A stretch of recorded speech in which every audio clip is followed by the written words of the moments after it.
American hero, Senator John McCain. Our choice wasn't between a benign status quo and the bloodshed of war. It was between war and a graver threat. Don't let anyone tell you otherwise.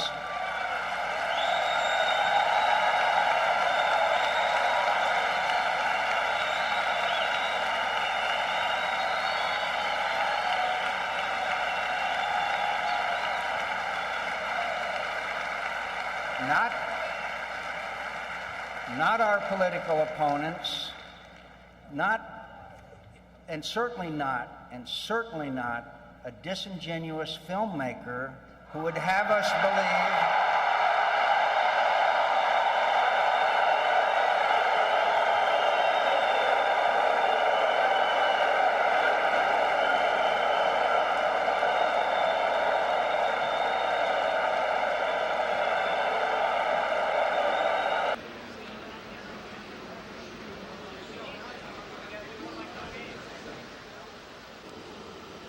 I think it's important that the Republicans put up people like Giuliani and McCain and Arnold Schwarzenegger, because that kind of Republican more closely resembles what the American people are like, as opposed to the people who now sit in the White House.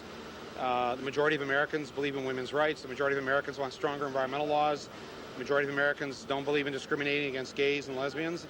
And so you have a gay-loving Rudy Giuliani. You've got a gun-hating Michael Bloomberg, and you've got an abortion rights loving Arnold Schwarzenegger, and they are smart enough to know that that's where the American people are at, and if they hope to stay in there, they've got to at least try to pretend that they are like the majority. When you have testimonials from guys like McCain and Giuliani who are fairly well admired, that's got to help Bush, would you say? No amount of testimonials are going to help Bush at this convention because of the 1,000 who've died, American soldiers so far in Iraq.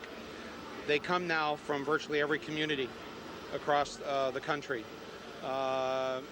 And the people back home have seen those coffins come back, and they're asking the question, for what?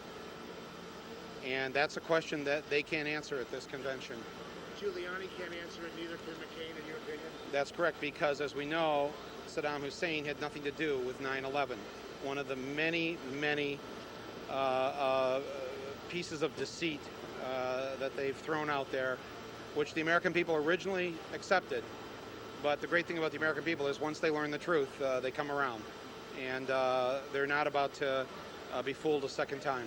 Even by credible people like Giuliani and McCain? Even by credible people like Giuliani and McCain, people are going to trust their own experiences with what they've seen with this war, and it doesn't look good for Mr. Bush. Detroit.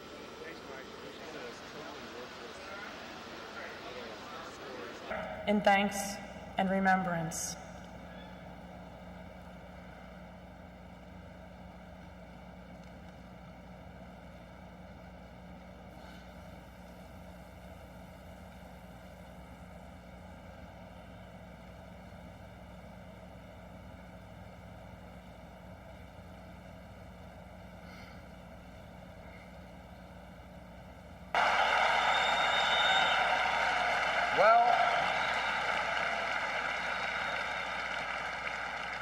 Well, they heard from us. They heard from us in Afghanistan, and we removed the Taliban. They heard from us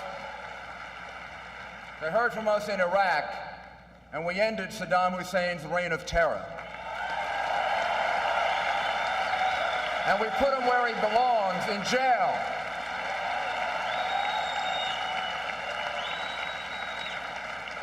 They heard from us in Libya, and without firing a shot, Gaddafi abandoned his weapons of mass destruction. They're hearing from us. They're hearing from us in nations that are now much more reluctant to sponsor terrorists or terrorism.